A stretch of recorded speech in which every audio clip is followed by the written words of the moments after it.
Always enjoy watching the NBA draft. Winners and losers for you, Mike. My big winner, I'll start this, is Minnesota. They had 3 big picks early on in the first round. They draft Ricky Rubio. Seemed like a good pick at the time. Johnny Flynn, the next guy's a point guard. I'm going, wait a minute, what's going on here?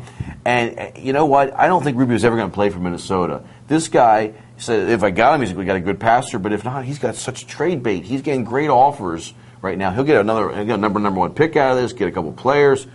He's got his point guard in Johnny Flynn. That's the guy they wanted anyhow. There, it's kind of a bold move by this new GM for the Timberwolves, because, who used to be a sports writer, by the way. God love him. And I think Johnny Flynn is going to end up being their point guard, and I think they're going to deal Rubio. Is the long and short of it. And he's taking a chance, and he's going to be able to make a great deal for their team, and he may be able to. It's an interesting gamble, but when they're doing it on draft day, you're thinking, what? Because they actually took a point guard with Ty Lawson. They actually had 4 picks in the first round. Took another 5'11" point guard. I mean, what the world's going on here? But fantasy draft at that point. Yeah. There was a method to this dude's madness, and we'll see if it was a good method. And a lot of people thought he should have taken Steph Curry with one of those picks. But I think later on in the mid-20s, he got a guy that's similar. No, not the same player. Curry is a better scorer. But they're both outside shooters, and Wayne Ellington from North Carolina.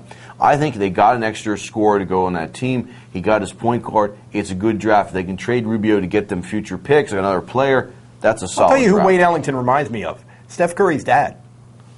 Dell Curry. Yeah, I could see that. Yeah, more the dad than the kid. That's a good point. Other winners and losers, who do you like?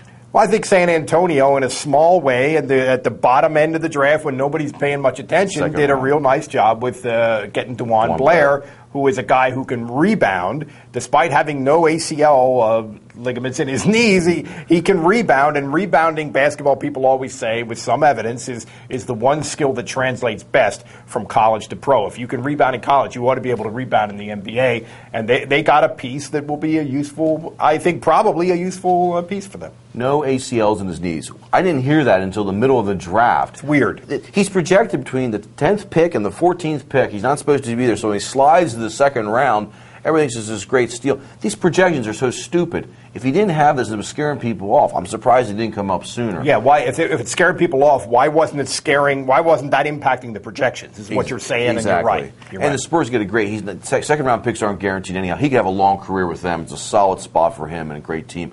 Another team I think that did pretty well, and I think you agree. I don't say pretty well. It's an interesting pick. Everybody thought that Steph Curry was going to go to the Knicks, and he didn't. Don Nelson takes him with Golden State the pick before. Your thoughts on that? Well, they have a guard, aren't you? They have a guard who is kind of a combo guard with some point guard skills in Monta Ellis. Curry, I would say, is the same way. A point guard, maybe a point guard with a kind of a combo of both guard position skills. Mm-hmm. And it looks like they're going to try to play those two guys together, which used to be kind of standard thing in the NBA. When I was a kid, years and years ago, there was no point guard, shooting guard. There were just guards, and maybe that's what they're trying to do in Golden State. Don Nelson has some history of doing these kind of experimental things. Maybe this is another one of those. Yeah, I'm not a huge Nelson fan, but he has done some things. His resume is pretty interesting of how he swum against the upstream a couple times, or against the trends. He put Sidney Moncrief and Paul Presley together, and that was an interesting backcourt. Presley doing most of the, you wouldn't think that. He's one of these guys that likes to just roll the ball out there and put the best athletes out there. Point forward thing, yeah. I mean, Mitch Richmond, Chris Mullin, and Tim Hardaway together. So it makes them an interesting team, and I think that's something to really watch.